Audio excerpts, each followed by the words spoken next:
All right, Full Circle Fitness fans, this video today is for all my Jiu-Jitsu practitioners out there. Now, if you're like me, you're 40 and over, and you're developing some type of chronic pain from constantly sparring and rolling, as we call in the Jiu-Jitsu world all the time, then you're probably feeling it not only in your fingers and your elbows and your shoulders, but most likely in your spine, lower back, and hips. Now, this video today is going to be my top 4 favorite stretches to do before you roll and after. So you can use these before you spar and roll or after. Either way, it's going to help stretch and loosen up all that connective tissue around your upper back, middle back, and lower back and spine. I'm even going to throw in an additional bonus foam roll exercise at the very end of the video, so make sure you stay till the end of the video and get that as well. All right, here we go. Let's get into it. My top 4 favorite dynamic stretches to do before you roll and finish it after. Let's get to it. All right, so the first exercise is going to be a 90-90 hip sway, okay, back and forth, 90-90, which is a yoga move.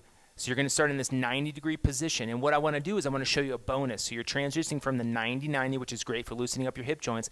You're also going to go into a hip flexor stretch too.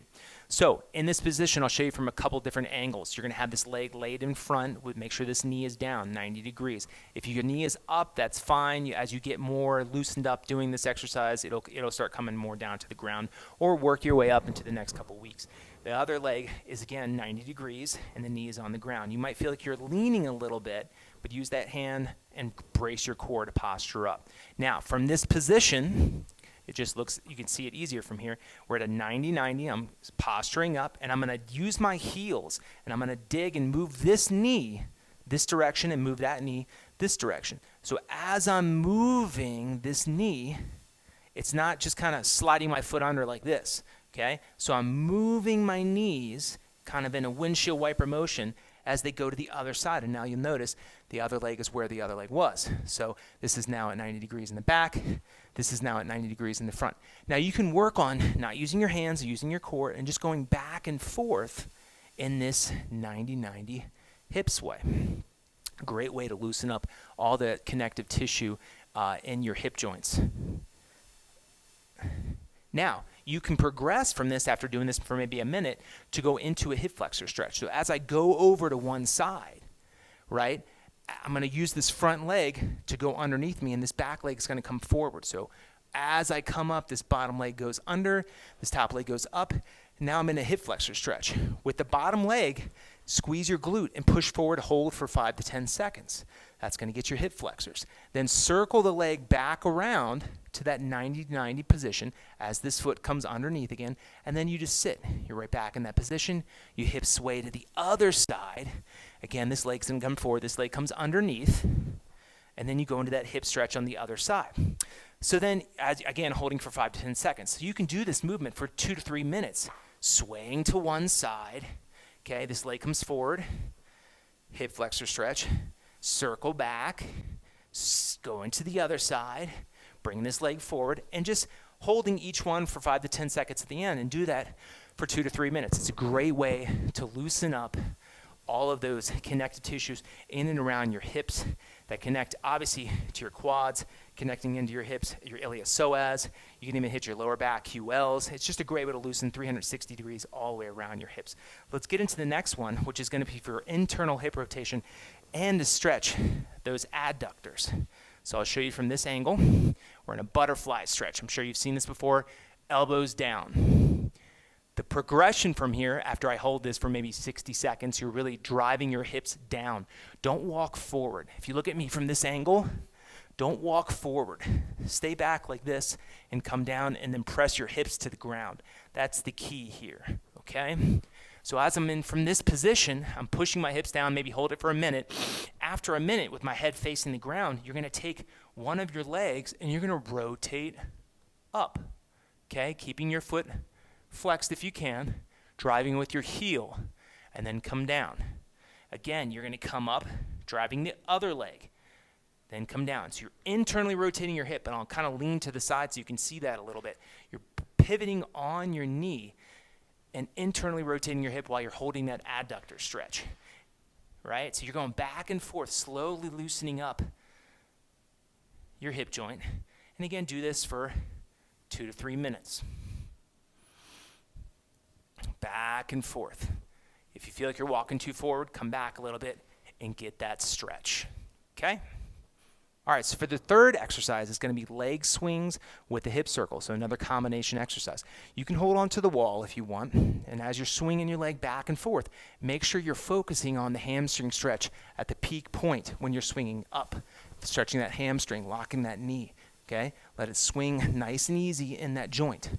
Try to stay loose up here and tight down here. Loose up in the hip, tight down in the leg, right? Going back and forth, maybe 10 or 20 of these, and then you're going to go right into hip circles. Now with the hip circles, you do it slow at first to get the full motion. So I'm going to show you from this angle. So as I'm bringing this hip out, then the knee internally rotates down before you bring it back and then back, okay? So as you're going here, you're going to, and again, if you need to use the wall, that's fine. You're going out like this, okay? I like using a foam roller or, again, using the wall. So as you open out, make sure you internally rotate, okay, downward like this. Then you externally rotate again, bring it in. So out, down, back, and up. One more time. Out, down, back, and up. And then as you're doing it faster, you're kind of just making it in that motion, okay? Back and forth, get the motion down first, then speed it up again, 20 to 30 on that. So 20 to 30 leg swings, 20 to 30 hip openers, right? That'll be your third exercise. All right, so with this fourth exercise, the arm circles with the torso twist. You're just kind of circling back in your shoulder joints, kind of like a backstroke. We go forward so much. You can go forward, and you see this probably a lot in jiu-jitsu competitions where the guys are just doing this. I always like to go back because, again, with those repetitive stress injuries from jiu-jitsu, we're always so forward protecting. Let's just go back. Again, so we're going to go back like this, and then we're going to switch and reach to the side, torso twitch. Reach to the side, torso twist. Okay, torso twisting, warming up your lower back, warming up your mid-back, especially getting your scapula to reach across and really stretch that connective tissue between your spine and your shoulder blade, like kind of in the rhomboid area. So reaching, and maybe 20 or 30 of these, and then go back to your shoulder circles, okay, or backstrokes, and 20 or 30 of these, and then reach across 20 or 30, back 20 or 30, and again, do that for 2 to 3 minutes, all right? So those are the 4 stretches that you want to stick with before rolling, or for competition, or just to kind of loosen up before sparring in general. It's a great way to loosen kind of everything up. Now, the bonus exercise with this foam roller is really to open up the sternum, right? Stretch everything out in the pecs. Again, in jiu-jitsu, we're so protective in here. We want to exercise to loosen up our shoulders, prevent injuries in that joint. So just lie on the foam roller, and you can do this before the stretches or after the stretches. As you're lying in there, you're going to naturally be in this relaxed position where your sternum is at a nice good stretch and your pec is stretching from the sternum all the way out to those humeral heads on the back, on the edges of your arms. So then you do kind of what's called a snow angel, keeping your fingers down, bringing your hands down and coming all the way up. Try to keep your fingers down the whole time that you're doing this snow angel. Really trying to hold and press down and stretch everything in here. And again, do that for 20 to 30 times, okay? So there you go. There's my top 4 stretches to do dynamic and static before you do rolling or any type of competitive grappling event. And then the bonus foam roller exercise to do before or after. Try them out. Let me know what you think in the comments below, and we'll see you in the next video, guys. Take care.